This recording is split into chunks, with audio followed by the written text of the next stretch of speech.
सुप्रभात बच्चों, मैं सतीश हिंदी शिक्षक। प्यारे बच्चों, इससे पहले वाली वीडियो में हमने जाना था सर्वनाम किसे कहते हैं, उसके कितने भेद होते हैं, पुरुषवाचक सर्वनाम के विषय में हमने अच्छे से पढ़ा। तो मैं पुनः बताता हूँ आपको सर्वनाम क्या होते हैं। उसके बाद जो हमारे अन्य शेष 5 भेदों का अध्ययन रहता था उसके विषय में भी पढ़ेंगे। तो हम शुरू करते हैं हमारे आज के प्रश्न से। सर्वनाम किसे कहते हैं? सर्वनाम का अर्थ है सबका नाम।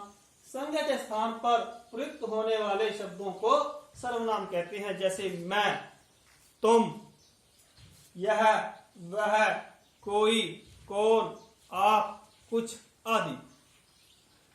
तो इसके जो 6 भेद थे, 6 भेद में से पुरुषवाचक सर्वनाम के विषय में हमने इससे पहले वाली वीडियो में अच्छे से पढ़ा। अब हम बात करते हैं निश्चयवाचक सर्वनाम की। निश्चयवाचक सर्वनाम यह, ये, वह, वे। अब होता क्या है निश्चयवाचक सर्वनाम? वे सर्वनाम जो किसी निश्चित व्यक्ति या वस्तु की ओर संकेत करते हैं, चाहे वह वस्तु हमारे समीप हो या दूर हो, जैसे यह, ये, वह, वे। अब उदाहरण के माध्यम से समझने का प्रयास करते हैं।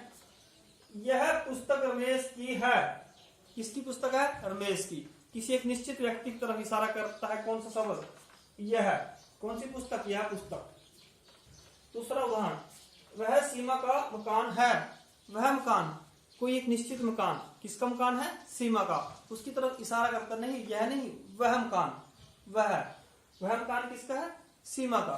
तो निश्चित वस्तु की तरफ इशारा किया तो वह हमारे कहलाते हैं निश्चयवाचक सर्वनाम। अब बात करते हैं हम अनिश्चयवाचक सर्वनाम की। वे सर्वनाम जो किसी अनिश्चित व्यक्ति या अनिश्चित वस्तु के लिए प्रयुक्त होते हैं, जैसे कोई, कुछ। हम कहते हैं कोई आ रहा है। जैसे हम घर पर बैठे हैं, घर के मुख्य द्वार को किसी ने खटखटाया, हम क्या कहेंगे? कोई आया है या कोई आ रहा है।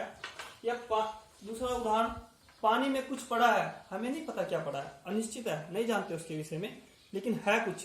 तो पानी में कुछ शब्द, कुछ है, पड़ा है पानी में, तो क्या हुआ? अनिश्चयवाचक सर्वनाम। अब बात करते हैं प्रश्नवाचक सर्वनाम की। वे सर्वनाम जिनका प्रयोग किसी व्यक्ति या वस्तु के संबंध में प्रश्न पूछने के लिए होता है, जैसे कौन, क्या। अक्सर पूछते हैं कौन आया, उसके पीछे प्रश्न चिन्ह लगा होगा। कौन आया? कोई ना कोई आया है, उसके संबंध में हमने प्रश्न पूछा है। मोहन क्या लाया? क्या लाया? क्या हमने क्या किया? प्रश्न पूछा।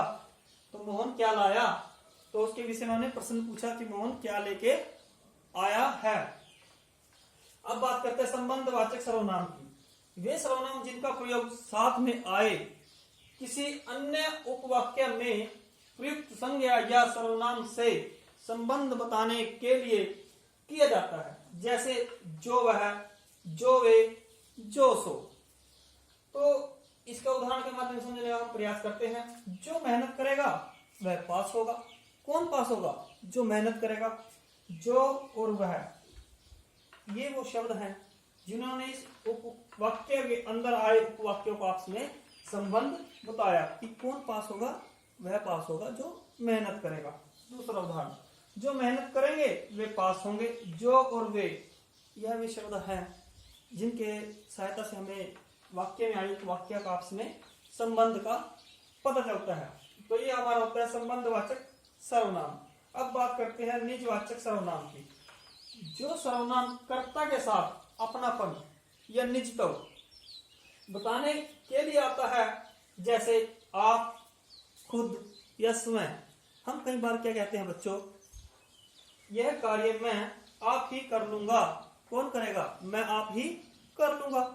या हम कहते हैं मैं खुद ही कर लूंगा, अर्थात यहाँ पर आप शब्द किसके लिए आया? खुद के लिए, उसके अपने निजी व्यक्तित्व के लिए।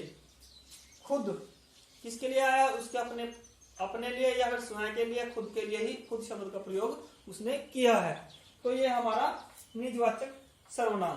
तो प्यारे बच्चों, आज हमने जाना सर्वनाम किसे कहते हैं, उसके कितने भेद हैं, उसके जो शेष अन्य 5 भेद रहते थे उनके विषय में हमने यह वीडियो बनाई है।